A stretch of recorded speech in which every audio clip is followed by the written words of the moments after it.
And coming in at number 9, spend the weekend at Social Getaway.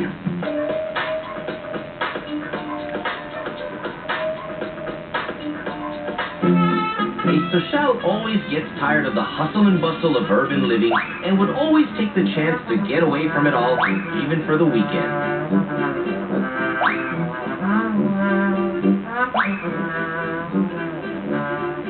Pang totoong social yan.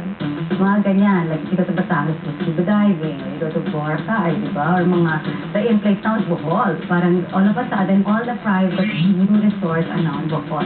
Nakikita ko yung mga picture nila, karamihan nandun sila sa Boracay at sa mga social na lugar. I mean, every week nandun sila, yung wala lang, ayaw nila sa traffic sa may Metro Manila, punta silang Cebu or Boracay. When your friends ask where are you, oh, I'm in Bora, or parang di ba, sounds social, you're out for the weekend. Ay, bumili na ako ng share ko sa Boracay at saka doon sa Amanpulo.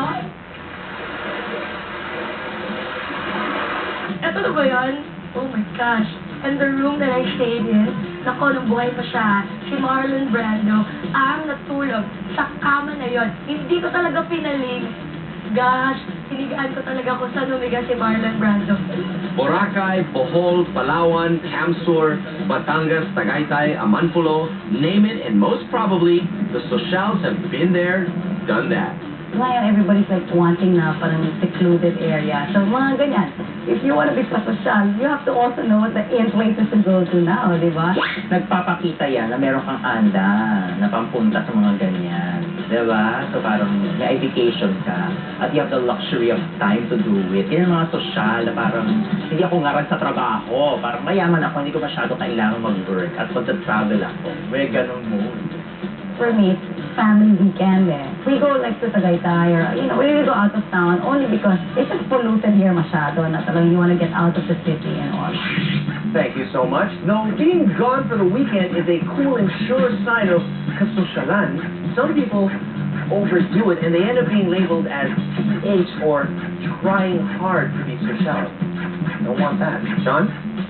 Ang daming ganyan. Yung mga nakikita ko, napupunta sa mga ganyan lugar, yung nag-ipon ng isang buong taon, pero uubusin niya sa Boracay ng 3 araw para na maging dalo, para na maging sosyal. Nakakawa ko sa ganong klaseng tao kasi ang dali nilang ma-identify. Ako na hindi ako sosyal, na-identify ko kung sino yung pasosyal na humahalo sa mga totoong sosyal. What more pa? Yung mga totoong sosyal. Well, hindi na kahit weekend, kahit buong Actually, ay ang Boracay, dyan ako nagpapagupit. Nandiyan yung gumugupit sa akin, kaya parang pumunta akong papagupit lang ako dyan. Every other weekend, nandun ako, parang kabinida lang yan sa akin. Kami mga hindi sosyal, pag may pasosyal kami katabi, parang pasosyal tayo, binabara talaga namin. Check!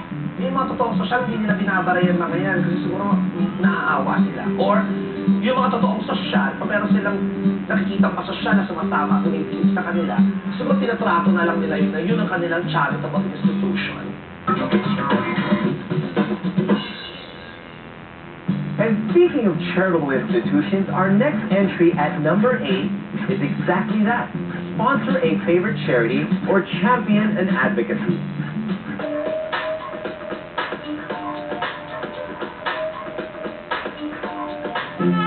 Needless to say, a true blue social has money, lots and lots of it, and so he or she can afford to keep a favorite CSR or corporate social responsibility project and do a social gives back. You go children, spend it wisely, there you go. Most of them, meron naman talaga sila mga charity na sinusuportahan. So, dahil nga well-off sila, mayaman sila, marami silang pera, may extra silang pera, binibigay nila, dinudonate nila ang mga extra money nila na yan, kaya nakaka-proud eh. Diba? So, alam din nila in a way na naging madali ang buhay para sa kanila. That's why siguro sinishare nila yung kanilang blessings. Ay, oo, bonggang-bongga yan. Kasi, di ba yung mga TV hosts, ganyan ang drama, yung mga Oprah, yung mga ganyan, mga Donald Trump, o ganyan. Isama na rin natin si Rufa Gutierrez. Di ba yung mga ganyan sila leveling? We have time to go shopping, we have time to go out. Sana naman we'll also have time for charity work.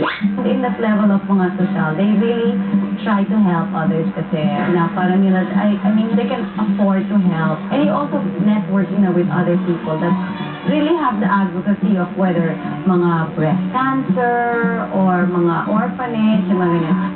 But unfortunately, some social people don't do it wholeheartedly, or some don't do it at all.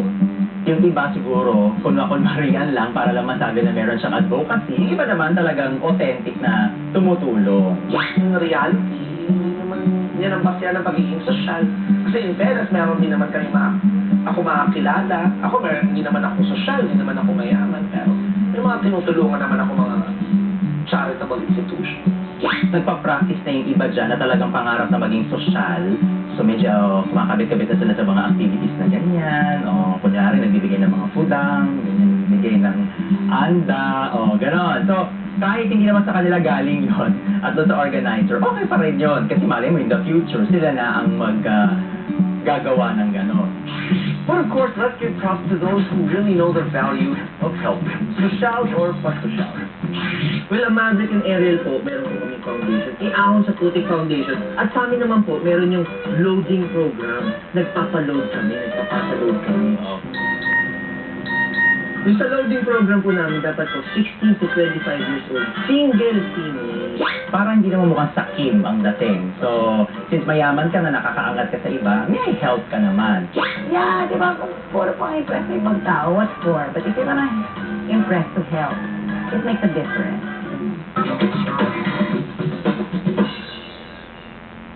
Spend the weekend at